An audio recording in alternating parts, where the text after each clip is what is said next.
This was once a missile headed to Riyadh, Saudi Arabia's capital. The Saudi government also calls it an act of war by Iran. The Saudis say rebels in Yemen fired it. They intercepted it and claim it's the work of Iran.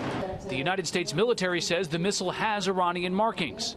That's been demonstrated, and there are pictures that depict that. So to me, that connects the dots to Iran in terms of who's supplying those missiles and that capability. Secretary of State Rex Tillerson, while traveling in Asia, says the missile appears to have Iranian origin and, quote, once we can confirm that with some actual forensics, I think that will be useful in deciding what action to take next, particularly at the UN Security Council, because that would represent a violation of certain Security Council resolutions in terms of providing arms into a conflict zone.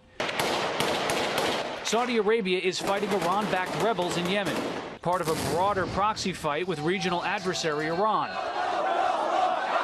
In Lebanon, Saudi Arabia claims the influence of Iran-backed Hezbollah in Lebanon's government is overwhelming.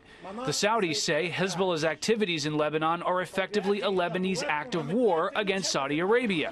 The Saudis just requested their citizens leave Lebanon.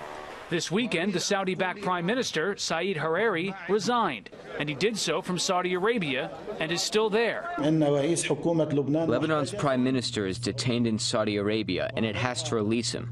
The Lebanese should work to bring him back to Lebanon, and then it's up to him to go wherever. Maybe he wants to go back to Saudi. It's his call. He also says Saudi Arabia has declared war against Lebanon and Hezbollah. Secretary Tillerson says the Saudi foreign minister assured him Hariri resigned on his own. Tillerson says he has no indication the Saudis are holding Hariri against his will. U.S. allies are also trying to halt the escalation. French President Emmanuel Macron flew to Riyadh to meet Saudi Crown Prince Mohammed bin Salman. And Crown Prince Mohammed bin Salman is also leading a controversial anti-corruption crackdown in Saudi Arabia. It's caught up a number of princes and top government officials in arrests. Secretary Tillerson says the crackdown seems to be well intended, though he says he has some concerns. The secretary says he wants to see how Saudi Arabia ultimately deals with those accused.